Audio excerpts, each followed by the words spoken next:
Celtic 3, Rangers 1. I mean, where do I even start in this game? Rangers were just shocking from the very start, to be honest. For the first about half an hour, Rangers were all over the place. Celtic was dominating the whole game, basically. It felt like just peppering the Rangers goal. Jack Butland had to make a couple of saves.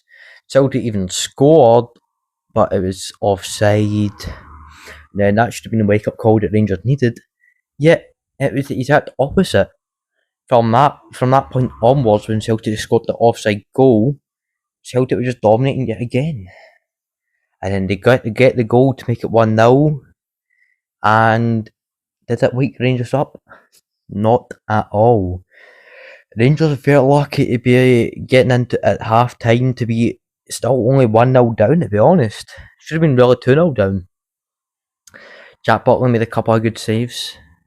Fairness to him. And then they get in at half time. Still only being 1-0. They make only one change, that being Gisama, on for Danilo. Why do you take Danilo off, who's on current form our best striker, to be replaced by a winger? You should be taking off Chamite, the guy who missed two sitters, absolute sitters, that he needs to score at least one of the two of them, but really should be scoring both of them. But he doesn't. He instead takes off Danilo. What's your thinking for that, Mr. Roll? I really don't know. I can't really answer that. Could have generally don't know. Anyway, second half comes on. Rangers look more attacking, a bit better. Not extremely attacking, but they do look better than they were in the first half. But to be honest, that wasn't really hard the way they played in the first half. They were all over the place. Celtic kind of were holding off a bit, even though they were down to 10 men. Rangers down to 10 men. Ashgard, going back to that challenge, didn't really talk about it in the first half.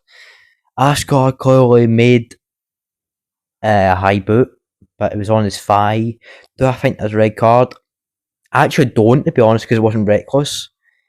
Although it did go on his high thigh, outer thigh. I actually don't think that was a red card.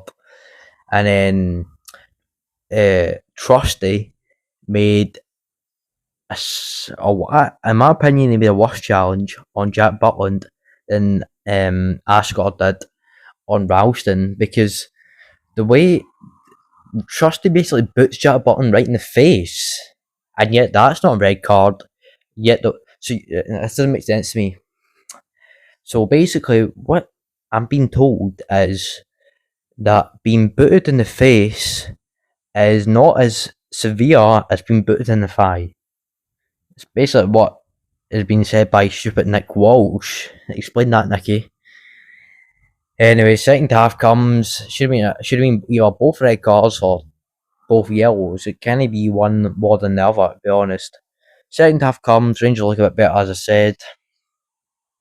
Gisama, I didn't really think he was in basically the whole game.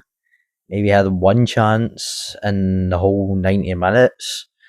And he done absolutely nothing but basically blunder a chance that he needs to hit earlier that Liam Scales hit. Can't even remember if it was 90 minutes or it was an extra time, but either way. An extra time comes and you're thinking Rangers Tav gets a penalty in like the 80 odd minutes and he scores it. Fair play to him. Extra time comes, as I was saying, and you're expecting good things to come from Rangers, but they don't.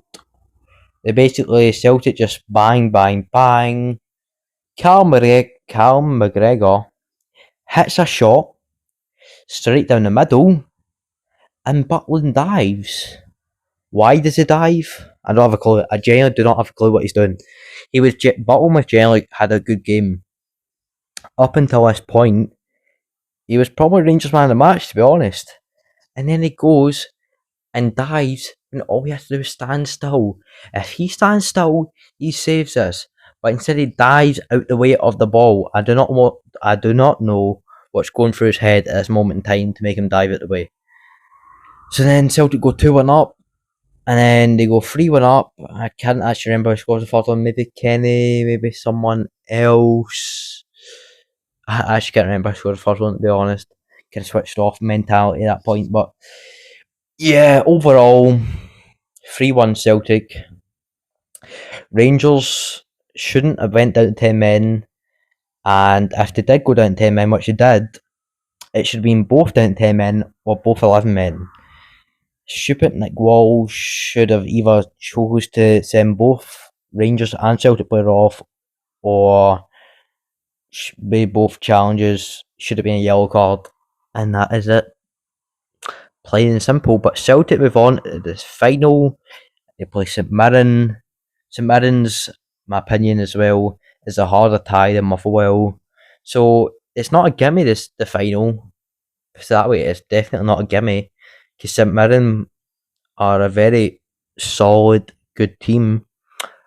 Yeah, but Martin O'Neill got his subs right, got his team right, and he'll be hoping that he can win the cup. And for Danny Rowe, you should have made your subs earlier, and you should have not played your stupid Charmite striker, who is a walking, slopping bag of crap.